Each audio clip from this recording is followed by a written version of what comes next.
Hi hello നമസ്കാരം വിനീസ് കിച്ചണിലേക്ക് എല്ലാവർക്കും സ്വാഗതം. ഇന്ന് നമ്മൾ ഉണ്ടാക്കാൻ പോകുന്നത് ചപ്പാത്തിക്ക് ഫ്രൈഡ് റൈസിനെ എല്ലാം പറ്റിയ പോലെ സിമ്പിളായിട്ടുള്ള ഒരു പനീർ ഗ്രേവിയാണ് കാണാൻ പോകുന്നത്. ഓക്കെ, ഒരു ചൈനീസ് സ്റ്റൈലിൽ.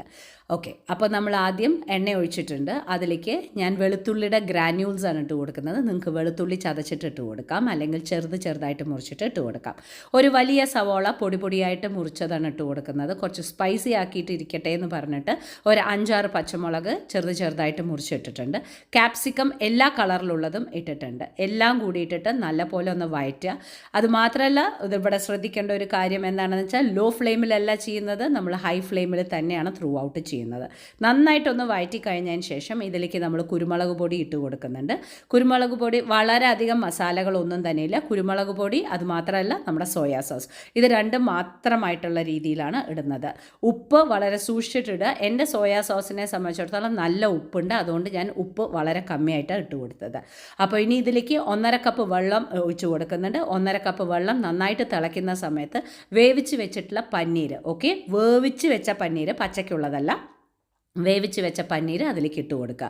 പിന്നെ നമ്മുടെ വീട്ടിലുണ്ടാക്കുന്നത് കൊണ്ട് നിറയെ പനീരോട് കൂടിയിട്ട് ഉണ്ടാക്കി കഴിഞ്ഞാൽ എല്ലാവർക്കും നല്ലോണം കഴിക്കാൻ പറ്റും പനീർ. നമ്മളിപ്പോൾ ഹോട്ടലിലൊക്കെ പോയി കഴിക്കുന്ന സമയത്ത് എന്താണ് ഉണ്ടാവാറുള്ളത്, അതായത് കുറച്ച് പനീരേ നമുക്ക് കിട്ടുള്ളൂ, കുറേ ഗ്രേവി ഉണ്ടാവും അല്ലേ. അപ്പോൾ ഇതിൽ നിറയെ പനീർ ഇട്ടിട്ടുണ്ട്. ഒന്ന് തിളച്ചു എന്ന് കാണുന്ന സമയത്ത് തിന്നായിട്ടുള്ള, അതായത് 1 സ്പൂണ് കോൺഫ്ലവർ മാവ് എടുത്തിട്ട് 1 ഗ്ലാസ് വെള്ളത്തിൽ കലക്കുക. അപ്പോൾ തിൻ കോൺഫ്ലവർ ബേസ് കിട്ടും. അതുപോലെ കലക്കിയിട്ട് അതിലേക്ക് ഒഴിക്കുക. അപ്പോൾ ഗ്രേവി നല്ലോണം ഉണ്ടാവും, തിന്നായിരിക്കും, എന്നാലോ ആ ഒരു കുറുകൽ ഉണ്ടാവും താനും. അപ്പോൾ കുറേ പനീരിട്ടിട്ട് ആ തിന്നായിട്ടുള്ള ഗ്രേവിയിൽ ആ ഒരു നമുക്ക് കഴിക്കാൻ നല്ല ടേസ്റ്റ് ഉണ്ടാവും. ഇത് എല്ലാത്തിൻ്റെ കൂടെയും സൂപ്പറായിരിക്കും ടേസ്റ്റ്.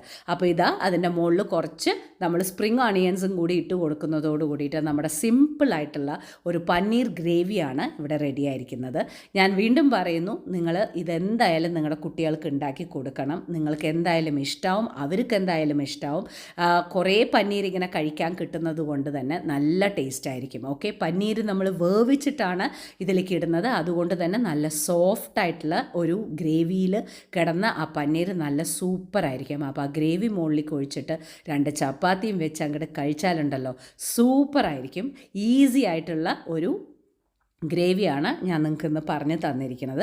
എന്തായാലും ഈ സ്റ്റൈലിൽ ഒരു പനീർ ഗ്രേവി ഉണ്ടാക്കി നോക്കാൻ നിങ്ങൾ മറക്കരുത്. ഇഷ്ടാവുമെന്ന് പ്രതീക്ഷിക്കുന്നു. നമുക്ക് വീണ്ടും നാളെ കാണാം. ബൈ.